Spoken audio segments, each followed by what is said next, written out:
Fellas, as some of you may know, I'm a Reaper main, so it's time for me to impart my wisdom onto all of you. And as the rank 1 Reaper of all time ever...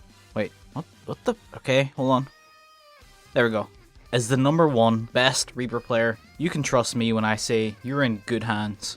So if you want to be one of the edgiest sons of guns in the whole game, swinging around a scythe that just screams, My Chemical Romance is my favorite band, and that tells me that you two stayed up too late on most school nights watching Bleach in 7 parts on YouTube, take my hand and let's go on a magical adventure. Okay, so maybe you're a little lost trying to decide which class you want to play, so here's my hard sell on Reaper. Visually, Reaper is the closest thing besides maybe Dark Knight you're gonna get to looking like a villain running amok in Eorzea. You can be having the most normal day and suddenly bro shifts into Edge Overdrive, and that's badass. And all with the world's coolest farming tool. And you know, the dope thing is, lore-wise, Reapers actually stick to the scythe being a farming tool story. Garlean farmers who couldn't use magic still needed to defend themselves, so they learned cool spin moves to do so, and maybe made a few forbidden pacts with evil demons from another world, but we don't need to focus on the small stuff.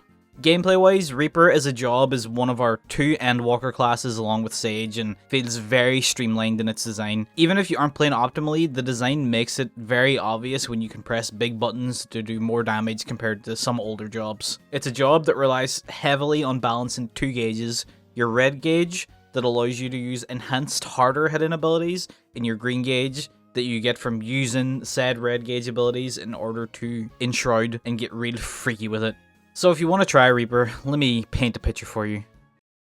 No, not that kind of picture. I mean, how is it to play, and what is its role in a fight? Reaper, like every melee DPS, is one of the highest damaged classes in the game. It's a relatively selfish class, meaning that you're going to be playing in a way that leads to your highest damage output rather than, say, buffing other party members. It has one party buff, Arcane Circle, that does give a 3% damage buff to other players, but more on that later. Reaper also has some of the highest mobility in the game with Ingress and Egress, 2 abilities that let you either teleport in front or behind of your position and then return you to the original spot. This can be really useful in situations where you need to get out of the boss's hitbox, and a nice bonus is that using this ability gives you 1 enhanced range attack with no cast bar compared to usual, so that you don't have to drop your DPS entirely. So if you've ever wanted to play Portal but you've got the IQ of a small trembling chihuahua, this is the job for you, my friend.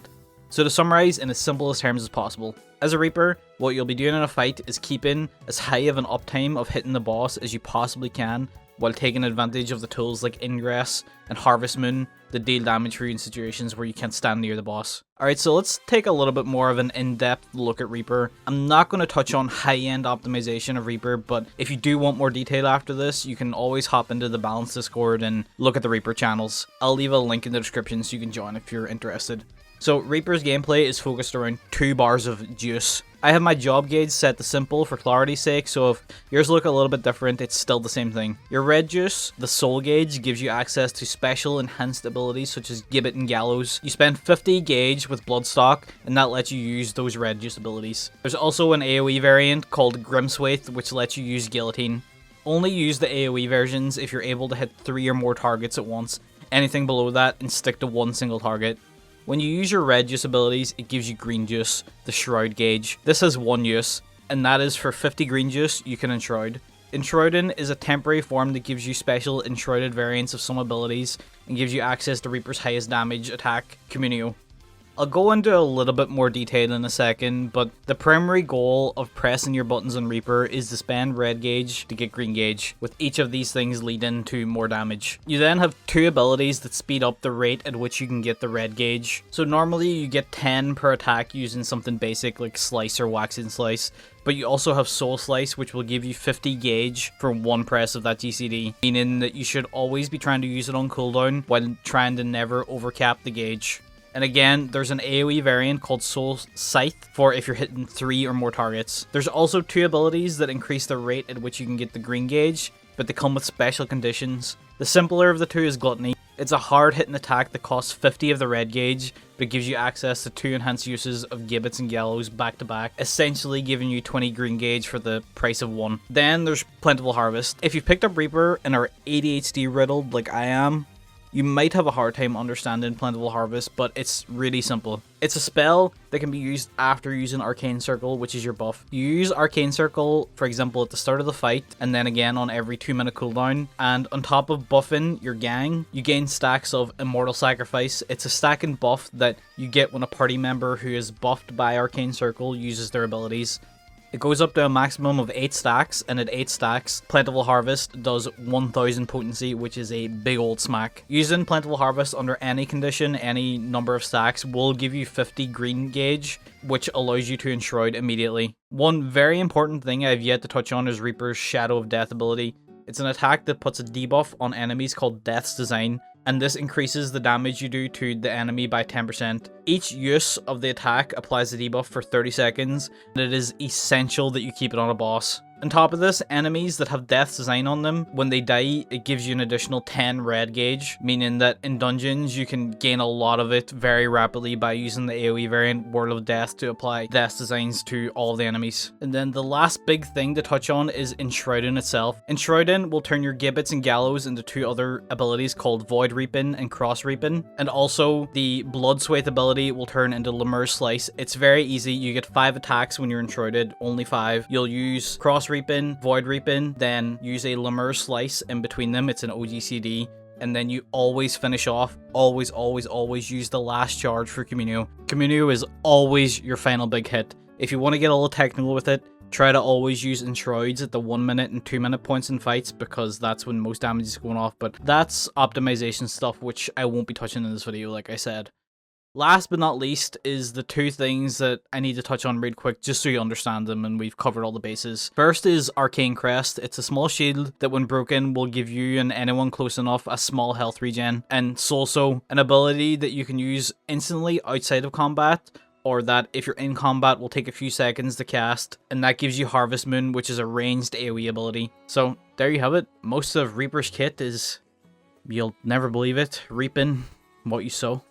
I know it can be hard to digest information about a class just from hearing someone ramble about it for a bit, so let me just finish up by giving you a more personal, opinion-based reason as to why I personally chose Reaper as my main job over some others. What I really appreciate about Reaper compared to some of the other classes, like I said before, is how streamlined its entire gameplay flow is.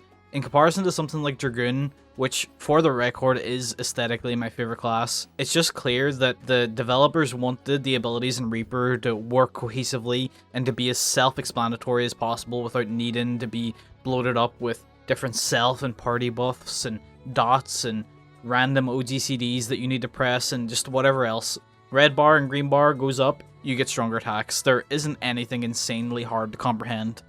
It also has a really rewarding optimization gameplay loop, in my opinion, that requires you to perfectly balance your gauge, knowing when to spend and when to hold. Reaper probably would be considered one of the easier jobs to play, but in reality I really didn't have much more difficulty picking up something like Ninja. I just think Reaper succeeds in a lot of places where other modern jobs like Summoner failed. Anyway, I won't branch off too much more here. The bottom line is, scythes are goddamn cool shit, and I think that's something that most people who are interested in Reaper care about.